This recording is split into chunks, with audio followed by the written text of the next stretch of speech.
বন্ধুরা, আজ শেয়ার করছি কাতল মাছের বাটি চচ্চড়ি। চচ্চড়ি তো তোমরা অনেকেই অনেকভাবে বানিয়ে খেয়েছো। একবার না হয় আমার মতো করে ট্রাই করো, দেখবে খেতে এত অসাধারণ লাগবে কল্পনাও করতে পারবে না। শুধু ভাববে আগে কেন বানিয়ে খেলাম না। গরম ভাতের সঙ্গে অসাধারণ হয় খেতে। আশা করছি ছোট বড় সকলেই খুবই পছন্দ করবে। তাহলে দেখে নেওয়া যাক ঝটপট। এখানে প্রথমে পেঁয়াজ নিয়ে নিলাম, দুটো বড় সাইজের পেঁয়াজটাকে কিন্তু পাতলা করে কেটে নিতে হবে। একটা বড় সাইজের টমেটো নিয়েছি আর একটা ছোট সাইজের টমেটো। এখানে দুটো টমেটো আমি নিয়েছি। কাঁচা লঙ্কা দিয়ে দিলাম, 1 চা চামচ জিরের গুঁড়ো, 1 চা চামচ লঙ্কার গুঁড়ো, ছোট চামচের 1 চা চামচ হলুদ গুঁড়ো, আর দিয়ে দিলাম 1 টেবিল চামচের মতো আদা রসুন পেস্ট, স্বাদ অনুসারে লবণ। এবারে সবগুলো উপকরণ ভালো করে চটকিয়ে মেখে নিতে হবে। এটা যতটা সফট করে মেখে নেওয়া যায় ততটাই ভালো হবে। এভাবে হাত দিয়ে চটকে চটকে যদি মেখে নেওয়া যায় তাহলে মাখাটা খুব সুন্দর হবে। যাতে জল বের হয়ে আসে এমনভাবে মেখে নিতে হবে। এটা আমার সুন্দর করে মাখা হয়ে গেছে, দেখুন জলও কিন্তু বের হয়ে আসছে। দেখে মনে হচ্ছে যে খেয়ে ফেলি, এতটা সুন্দর লাগছে মাখাটাই।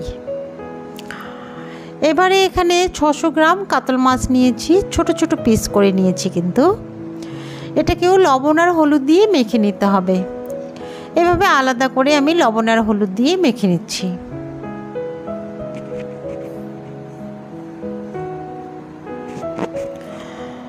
লবণ আর হলুদ দিয়ে আমার এটা মাখা হয়ে গেল।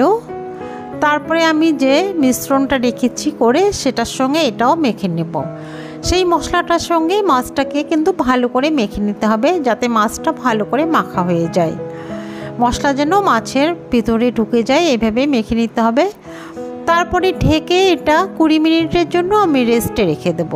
তাতে করে মশলা একদম মাছের ভিতরে ঢুকে যাবে, মশলার যে সেন্টটা থাকে সেটা ঢুকে যাবে। এবার একটা ফ্রাই প্যান ওভেনে বসিয়ে গরম করে নিয়েছি। এখানে সরিষার তেল দিয়ে দিলাম আর দিয়ে দিচ্ছি 1/2 চা চামচ কালো জিরে ফোড়ন। তেলটাকে দেখে বেশি মনে হচ্ছে, কিন্তু না, যেহেতু এখানে 600 গ্রাম মাছ আছে আর মশলা আছে আর ফ্রাই প্যানটা অনেকটাই ছোট, এই জন্য মনে হচ্ছে অনেক বেশি। মাছটা আমি সম্পূর্ণ এখানে ঢেলে দিচ্ছি। ঢেলে দিয়ে এটাকে 2 মিনিট পর্যন্ত ভালো করে কষিয়ে নেব। হাই ফ্লেমে এটাকে কষিয়ে নিতে হবে, তাতে করে মশলাটা সুন্দরভাবে কষানো হয়ে যাবে। এভাবে কিন্তু নেড়ে চেড়ে কষিয়ে নিলে খুব ভালো হবে। এভাবে হাই ফ্লেমে কষিয়ে নেবেন, দেখবেন মশলাটা একটু ভাজা ভাজা হয়ে যাবে।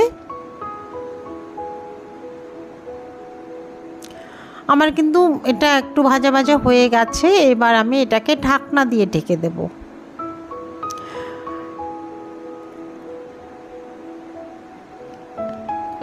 এভাবে 2 মিনিট পর্যন্ত যদি ভেজে নেওয়া যায় মশলাটা ভাজা হয়ে যাবে, এর থেকে জলও ছেড়ে দেবে।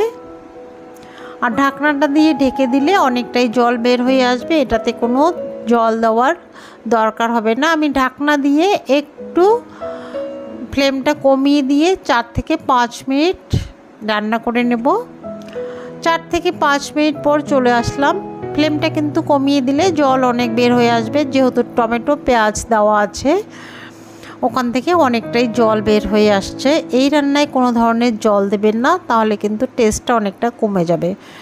এইভাবে স্লো ফ্লেমে রান্না করবেন, দেখবেন জল মাছের থেকে মশলার থেকে বের হয়ে এসে রান্নাটা হয়ে যাবে। আরও একটু নেড়ে চেড়ে রান্না করব। আবারও 2 মিনিট এটাকে রান্না করে নিলাম স্লো ফ্লেমে। মাঝখানে কিন্তু একটু নেড়ে দেবেন, নাহলে যদি নিচে লেগে যায়। আর যেহেতু নন স্টিক ফ্রাই প্যান, এটাতে লাগবে না। যদি অন্য প্যানে রান্না করেন তাহলে একটু নেড়ে চেড়ে দেবেন। আবারও আমি 2 মিনিট রান্না করে নিলাম। এবার আরেকটু কষিয়ে নিচ্ছি। এটাতে একদম ঝোল থাকবে না, শুকনো শুকনো করব। এবার উপর থেকে 3টে কাঁচা লঙ্কা দিয়ে দিলাম। কাঁচা লঙ্কাটা গোটাই দিয়েছি, কেটে দেইনি, যেহেতু অনেকটা ঝাল দেওয়া আছে, ঝালটা আর বেশি করব না।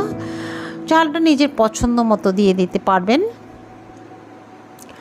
আবারও ঢেকে দেব, আর সামান্য আমার কাছে ধনেপাতা ছিল সেটা দিয়ে দিলাম। ঢেকে আরও 2 মিনিট একদম স্লো ফ্লেমে রান্না করে নেব, তাতে করে একদম শুকিয়ে যাবে আর তেলটা রিলিজ করে দেবে। আবারও 2 মিনিট পর ঢাকনাটা খুলে নিলাম। এবার একটু নেড়ে চেড়ে নেব। দেখে বুঝতে পারছেন কতটা ইয়াম্মি লাগছে, দেখেই কিন্তু খেতে ইচ্ছে করছে। আশা করছি আজকের এই রেসিপি তোমাদের খুব ভালো লেগেছে। ভালো লাগলে অবশ্যই একটা লাইক দিয়ে কমেন্ট করে জানাবে কেমন লেগেছে। বাড়িতে তৈরি করলে একটু কমেন্ট করে বলবে কেমন হয়েছে। আর চ্যানেলে নতুন হলে একটা সাবস্ক্রাইব করার অনুরোধ থাকলো। সাবস্ক্রাইব করে পাশে থাকা বেল নোটিফিকেশানটি তোমরা অল করে রাখবে, যাতে করে আমি ভিডিও আপলোড করলে তোমাদের কাছে পৌঁছে যায়। এবার কিন্তু আমার রান্নাটা হয়ে গেছে। গ্যাসের ফ্লেমটা অফ করে দিলাম, দিয়ে 2 মিনিটের জন্য আমি ঢেকে রাখবো। তারপর এটাকে সার্ভ করে নিচ্ছি। তোমরা কি দেখে বুঝতে পারছো কতটা ইয়াম্মি হয়েছে? এভাবে একবার হলেও ট্রাই করবে, দেখবে খুব ভালো লাগবে। যে কোনো মাছ দিয়ে কিন্তু এভাবে ট্রাই করতে পারো তোমরা। এবার একটা চামচ দিয়ে দেখে দিচ্ছি এটা কতটা সুন্দরভাবে কুক হয়েছে। একদম 100% কুক হয়েছে, পারফেক্টভাবে। আজ এ পর্যন্তই, দেখা হবে পরের আরেকটি নতুন রেসিপিতে। ভালো থাকবেন, সুস্থ থাকবেন, ধন্যবাদ।